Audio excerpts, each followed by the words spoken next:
नमस्कार बंधुरा आज आमी बानाबो काँठालेर बीज दिए कुमड़ो शाकेर तरकारी। एर भितरे माछेर माथाओ आमी देब। चलो ताहले प्रथमे आमी शाकगुलोके बेছে निচ্ছি। এই देखो एरकम भावे आमी बेছে निচ্ছি, तोमराओ ठीक एरकम भावे बेছে नेबे। एटार उपरेर जे ओ सादा सादा आँचटा थाके ओटा फेले दिते होबे। आमी फेले दिएछि। এই देखो আমি যেরকম করে বেছে নিচ্ছি তোমরাও এরকম করেই বেছে নেবে। এই তো হয়ে গেছে আমার বাছা। এই দেখো এটা কিন্তু কুমড়ো শাক। এর ভিতরে আমি যে কাঁঠালের বীজগুলো দেব সেগুলোকে একটু ফাটিয়ে নেব আমি, তাহলে ভিতরে লবণ যাবে আর এটা ছালতেও সুবিধা হবে। আমি একটু একটু করে ফাটিয়ে নিচ্ছি কাঁঠালের বীজগুলো। তোমরা এরকম করে ফাটিয়ে নেবে, আর না বীজের ভিতরে কিছুই যাবে না।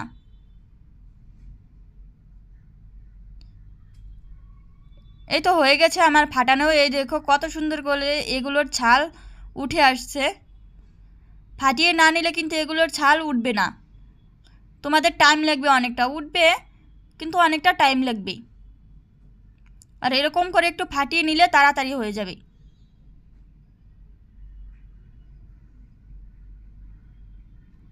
এই তো হয়ে গেছে আমার বাছা।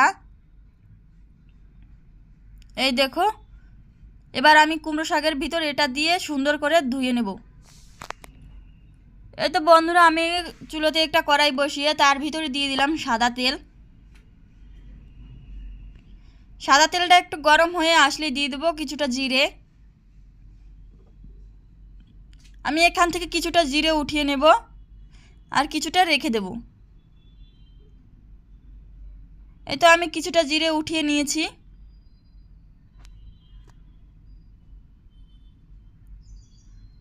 তারপর আমি এর ভিতরে দিয়ে দেব দুটো তেজপাতা। তেজপাতা দুটো ভালো করে ভেজে নেব।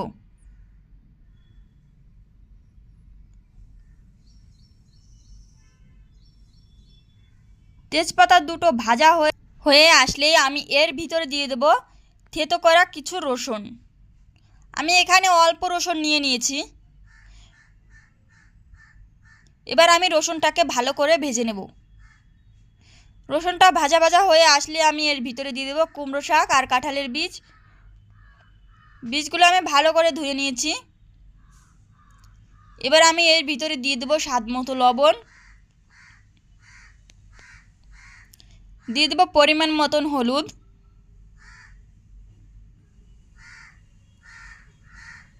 এখন আমি এগুলোকে ভালো করে মিশিয়ে নেব, একটু ভাজা ভাজা করে নেব।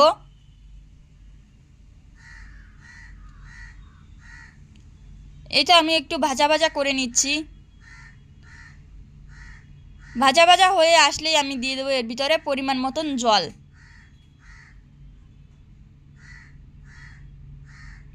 জলটা দিয়ে আমি একটু নেড়ে চেড়ে দেব। আমি একটু নেড়ে চেড়ে দিয়েছি। এই তো এখন আমি 5 মিনিটের জন্য ঢাকা দিয়ে দেব। এই তো বন্ধুরা 5 মিনিট পরে আমার শাকটা হয়ে গেছে। এবার আমি নেড়ে চেড়ে দেবো এটা। যেহেতু এটা কুমড়ো শাক সেজন্য ভালো করে নেড়ে নিতে হবে। তুমি যত ভালো করে নাড়বে তত খেতে ভালো হবে। একটু ঘন ঘন হবে, খেতেও ভালো হয়।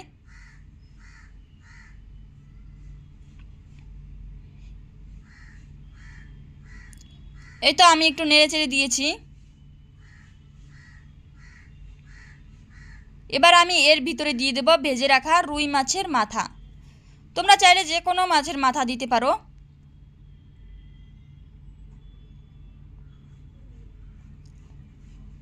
এই তো আমি মাছের মাথাগুলো দিয়ে দিচ্ছি।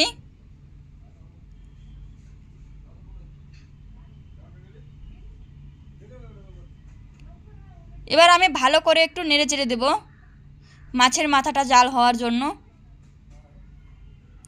ভালো করে নেড়ে চেড়ে আমি আবার একটু ঢাকা দিয়ে দেব।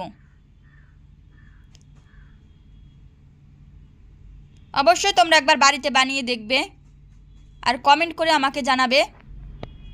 আর ভিডিওটি যদি ভালো লাগে তাহলে অবশ্যই একটা লাইক করে দেবে। আমার চ্যানেলটি সাবস্ক্রাইব করা না থাকলে অবশ্যই সাবস্ক্রাইব করে রাখবে নিত্য নতুন ভিডিওর জন্য। এই তো বন্ধুরা, হয়ে গেছে প্রায় আমার কুমড়ো শাক। আমি একটু ভালো করে নেড়ে চেড়ে দিয়েছি। এবার আমি এর ভিতরে দিয়ে দেবো বেটে রাখা জিরে। ওই যে প্রথমে যে জিরেগুলো উঠিয়ে রেখেছিলাম সেইগুলোই আমি বেটে দিয়ে দিয়েছি।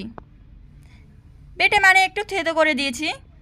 থেতো করে দিলে সুন্দর একটা গন্ধ আসে, আর বেটে দিলে গন্ধটা চলে যায়, সেই জন্য আমি থেতো করে দিয়েছি। এবার উপর থেকে দিয়ে দিলাম কিছুটা ধনেপাতা। ধনেপাতা দিয়ে আমি ভালো করে নেড়ে চেড়ে দেবো। এই তো আমি ভালো করে নেড়ে চেড়ে নিয়েছি।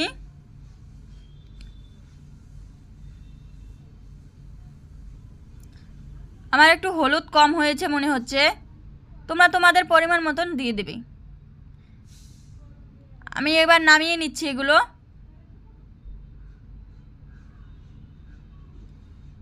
এই তো বন্ধুরা, আমি শাকগুলোকে নামিয়ে নিচ্ছি। হয়ে গেছে আমার কাঁঠালের বীজ দিয়ে কুমড়ো শাক রান্না। আজ তাহলে আসি বন্ধুরা, দেখা হচ্ছে আবার এক নতুন ভিডিওতে। সবাই সুস্থ থাকবে, ভালো থাকবে।